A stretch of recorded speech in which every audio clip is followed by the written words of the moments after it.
আমি তার প্রেমিক হতে চেয়েছিলাম। আমার বুকের গভীরতায় জমা হতে চেয়েছিল তার সকল দীর্ঘশ্বাসের শূন্যতা।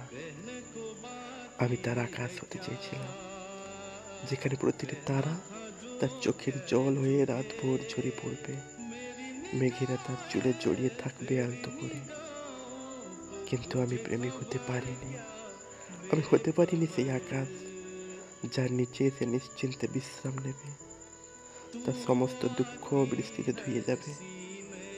আমি হলাম কেবল তার মনের এক কোণে জমে থাকা নোংরা আবর্জনা, যা সে পায়ের আঙুলের সামান্য ধাক্কায় সরিয়ে দেয়। আমি তার দরকারের অতীত, এক ফেলে দেওয়া কাগজ যার কোনো অর্থ নেই তার কাছে।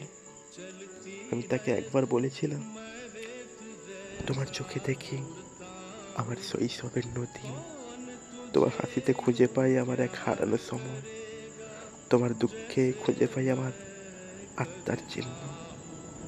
সে হাসলো, হাসিটা যেন শুকনো পাতার উপর পড়া এক ফাল্গুনী হাওয়া। সেই হাসিতে আমি চূর্ণ হলাম, জেনে গেলাম আমি তার কিচ্ছু নই, আমি তার কিছুই ছিলাম না কোনোদিন। আমার মুখের কথাগুলো তার কাছে ছিল শুধু একগুচ্ছ অর্থহীন শব্দ।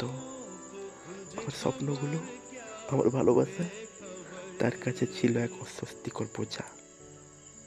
আমি তার প্রেমিক হতে পারিনি, আমি তার কবিতার লাইন হতে পারিনি, আমি তার আকাশ হতে পারিনি।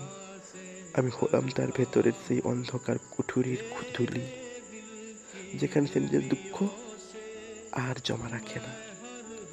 তবু আমি তার প্রেমিক হতে চেয়েছিলাম, তার পায়ের চিহ্নগুলো ধরে ধরে একদিন দূর থেকে তার মন্দিরে পৌঁছাতে চেয়েছিলাম। কিন্তু মন্দির তো শূন্য, ওখানে কেবল বাতাসে ঝুলছে তার ফেলে যাওয়া পুরনো শব্দরা। তার মনের দরজা কখনোই আমার জন্য খোলেনি।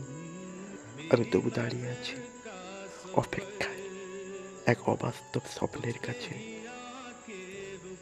জানো, এখনো রাত হলে আমি তার দিকে তাকাই, তার বাড়ির আলো, তার বন্ধ জানালা, তার ছাদের শুকনো চাঁদের আলো দেখে ভাবি, আমি যদি তার আকাশ হতে পারতাম, আমি যদি তার প্রেমিক হতে পারতাম।